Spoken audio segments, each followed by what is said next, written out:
पर एक चीज बोलते ही ना सारी चीजें क्लियर हो जाती हैं कि ऑप्शन बायर की जीतने की संभावना केवल 7% है, 7%, और ऑप्शन सेलिंग की 93%। अब डिसीजन मेकिंग करो। Investment in securities are subject to market risk. Please carry out your due diligence and read all the related documents carefully before investing. Channel को सब्सक्राइब करना ना भूलें और हमारे ताज़ा वीडियो सबसे पहले देखने के लिए बेल आइकन को दबाएं। अब ये जो ऑप्शन है ये दो तरह के होते हैं, पहला अमेरिकन ऑप्शन और दूसरा यूरोपियन ऑप्शन। अब देखिए अमेरिकन ऑप्शन ऐसे ऑप्शन होते हैं जो कभी भी फाइनल सेटलमेंट के लिए तब अवेलेबल होते हैं जब आप चाहते हैं। म्यूचुअल फंड में कभी पैसा डाला है? नहीं डाला। मान लो आज मैं म्यूचुअल फंड में पैसा डालूं और मैं चाहूं कि कल एग्जिट कर लूं फाइनल सेटलमेंट के लिए, तो कर सकता हूं? कर सकता हूं? कर सकता हूं। उसे कहते हैं अमेरिकन ऑप्शन। यूरोपियन ऑप्शन वो ऑप्शन होते हैं जो आप या मेरी मर्जी से सेटल नहीं किए जा सकते, इनकी स्टैंडर्ड एक्सपायरी होती है। मान लो 27 तारीख को मार्केट की एक्सपायरी है, लेट्स सपोज, और तुम बोलते हो सर मेरे घर में तो फंक्शन है, मैं अवेलेबल नहीं हूं 27 तारीख को ट्रेडिंग के लिए, तो क्या एक्सचेंज तुम्हारे लिए उस एक्सपायरी को चेंज करेगा? क्या मोदी जी के लिए चेंज करेगा? तो यूरोपियन ऑप्शन कौन से होते हैं? जो स्टैंडर्ड होते हैं, किसी के लिए चेंज के लिए अवेलेबल नहीं होते, फाइनल सेटलमेंट के लिए भी नहीं और किसी पर्टिकुलर रीजन के लिए भी नहीं। लास्ट ट्यूसडे, हाँ ठीक है।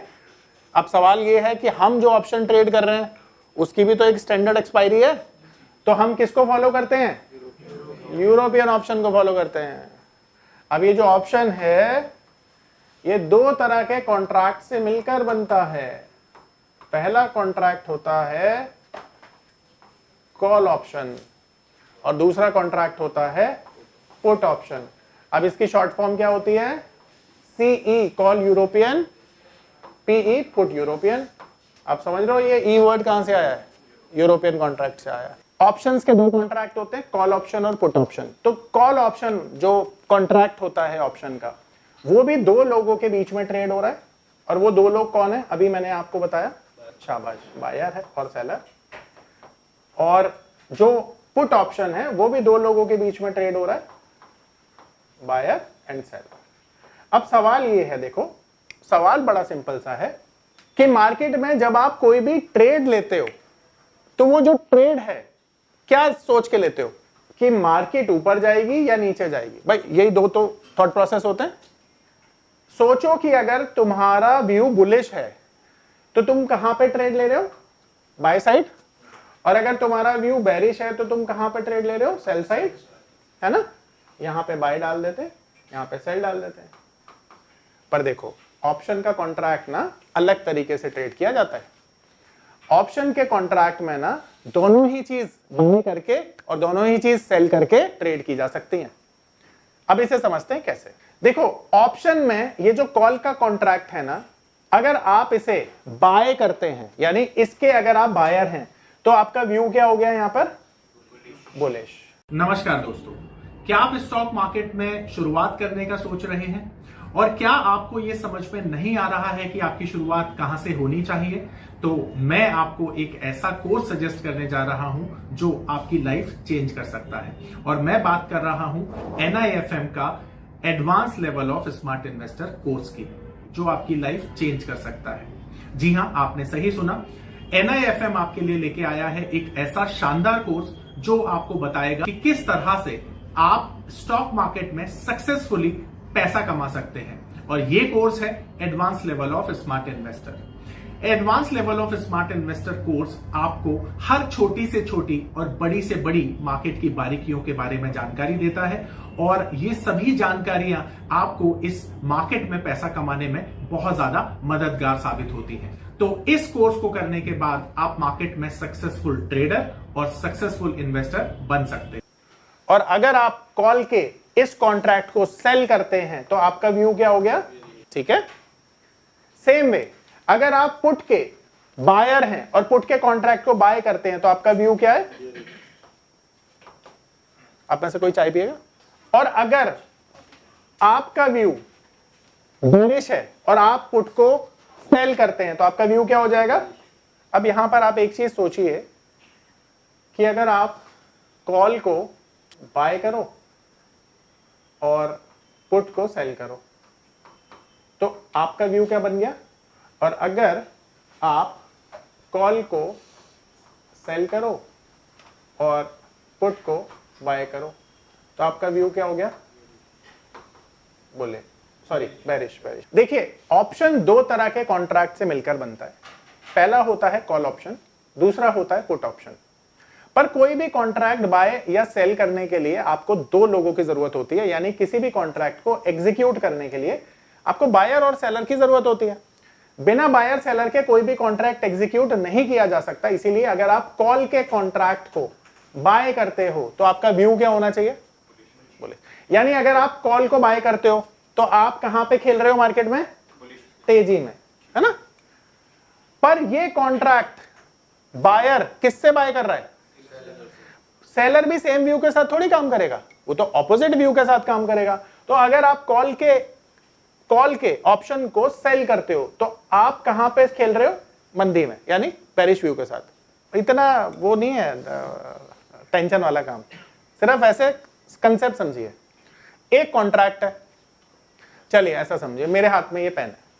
अगर मुझे लगता है इस पेन की कीमत 10 रुपए से बढ़कर 100 रुपए हो जाएगी तो मैं क्या करूंगा? और अगर मुझे लगता है ये 100 रुपए का पेन 10 रुपए तक गिरेगा तो क्या करूंगा?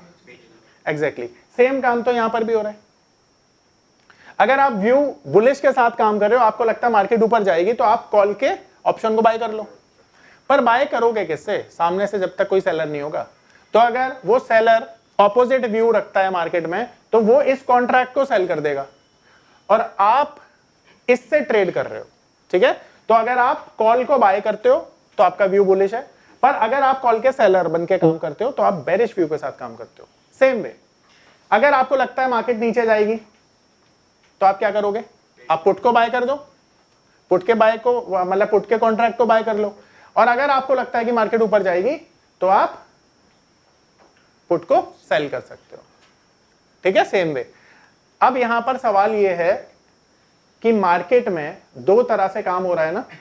एक, ये पावर ऑफ नंबर थ्योरी इतनी बेहतरीन थ्योरी है कि इसे करने के बाद आप एक अलग अनुभव करेंगे और आपको लगेगा कि शायद इसी चीज की आपको तलाश थी। बहुत सालों की ट्रेडिंग के बाद, इन्वेस्टिंग के बाद आपको शायद ऐसे प्रोडक्ट की जरूरत थी जो मार्केट में आपको वो कॉन्फिडेंस दे पाए, जिस कॉन्फिडेंस के साथ आप रोज पैसा कमा पाए और जितना आप चाहें उतना पैसा कमा पाए।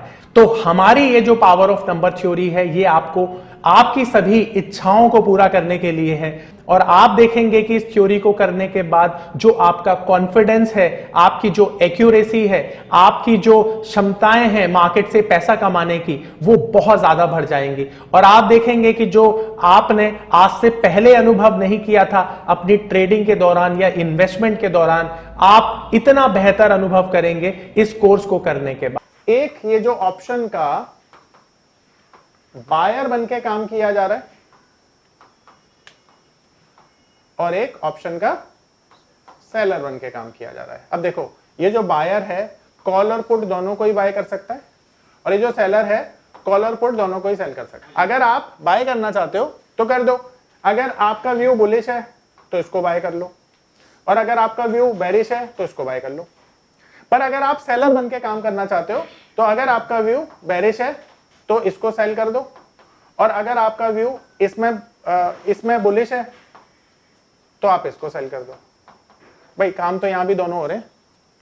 अब सवाल यह है कि ऑप्शन में ये जो बायर है ये कौन है और ये जो सेलर है ये कौन है। अब आप समझ जाओगे, आसानी से समझ जाओगे।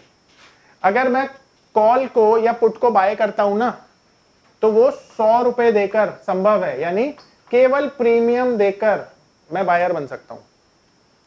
पर अगर मैं सेल करता हूं ना तो मुझे पूरा मार्जिन पे करना पड़ता है, जो कि होता है मिनिमम 1 लाख रुपीस। अब मुझे बताओ, अंतर समझ में आया कि आप चाहकर भी सेलर नहीं बन सकते अगर आपके पास छोटा पैसा है तो, राइट? अब भाई तेरा एग्जांपल दोबारा से लेना पड़ेगा। अब तेरे बैंक अकाउंट में है ही 5,000 रुपए। अब मैं बोलता हूं भाई ऑप्शन सेल कर दे, तू कर पाएगा? नहीं कर पाएगा। क्यों नहीं कर पाएगा? क्योंकि 1 लाख रुपए नहीं। अब 1 लाख रुपए तेरे पास है तो अब तू डिसाइड करेगा कि तेरे को ऑप्शन सेल करना है या बाय करना है। पर एक बात बता, ज्यादातर रिटेलर के पास क्या 1 लाख रुपए हैं इंडिया में? नहीं है ना। इसीलिए लोग क्या करते हैं, बाय करते हैं।